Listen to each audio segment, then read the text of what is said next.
আমাদের প্রিয় নবী হজরত মুহাম্মদ সাল্লাল্লাহু আলাইহি ওয়াসাল্লাম আমাদের জন্য জান্নাত সম্পর্কে ভবিষ্যৎবাণী করে গিয়েছেন।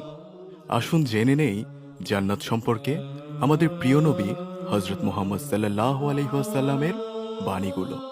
রাসূল সাল্লাল্লাহু আলাইহি ওয়াসাল্লামের উম্মতের মধ্যে থেকে ৭০,০০০ ব্যক্তি বিনা হিসেবে জান্নাতে যাবেন। যারা রাতে আরামের বিছানা থেকে নিজেদের পার্শ্বদেশকে দূরে রেখেছিলেন, এমন অল্প সংখ্যক লোক বিনা হিসেবে জান্নাতে প্রবেশ করবেন। অবশিষ্ট সকল মানুষ হতে হিসেব নেয়ার নির্দেশ দেয়া হবে।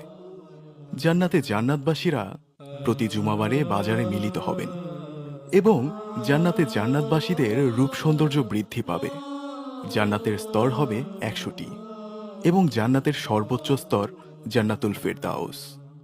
যখন তোমরা আল্লাহর কাছে জান্নাত চাইবে, তখন জান্নাতুল ফিরদাউস চাইবে। জান্নাতবাসিনী কোনো নারী যদি পৃথিবীর দিকে উকি দেয়, তবে গোটা জগৎ আলোকিত হয়ে যাবে এবং আসমান জমিনের মধ্যবর্তী স্থান সুগন্ধিতে মোহিত হয়ে যাবে। আর তাদের মাথার ওড়নাও গোটা দুনিয়া ও সম্পদ রাশির থেকে উত্তম। জান্নাতে একটি চাবুক রাখার পরিমাণ জায়গা গোটা দুনিয়া ও তার মধ্যে যা কিছু আছে তা থেকে উত্তম।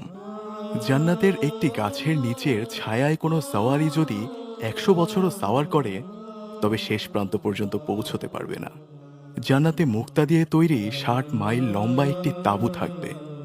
জান্নাতের পাত্র ও সামগ্রী হবে সোনা ও রূপার। জান্নাতীরা সুখে শান্তিতে স্বাচ্ছন্দ্যে ডুবে থাকবেন। হতাশা, দুশ্চিন্তা ও দুর্ভাবনা থাকবে না। পোশাক পরিচ্ছেদ ময়লা হবে না, পুরাতন হবে না। তাদের যৌবনও নিঃশেষ হবে না।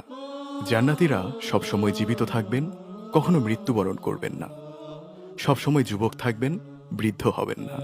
জান্নাতে বান্দার আশা ও আকাঙ্ক্ষার দ্বিগুণ দেয়া হবে। জান্নাতবাসীগণ ৩০ বা ৩৩ বছর বয়সীর মতো জান্নাতে প্রবেশ করবেন। জান্নাতবাসীদের ১২০টি কাতার হবে। তার মধ্যে ৮০টি কাতার হবে এ উম্মতের, অবশিষ্ট ৪০ কাতার হবে অন্যান্য উম্মতের।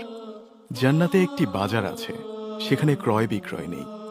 সেখানে নারী পুরুষের আকৃতিসমূহ থাকবে।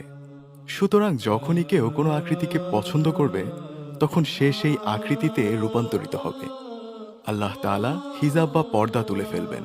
তখন জান্নাতবাসীরা আল্লাহ তাআলার দিদার বা দর্শন লাভ করবেন।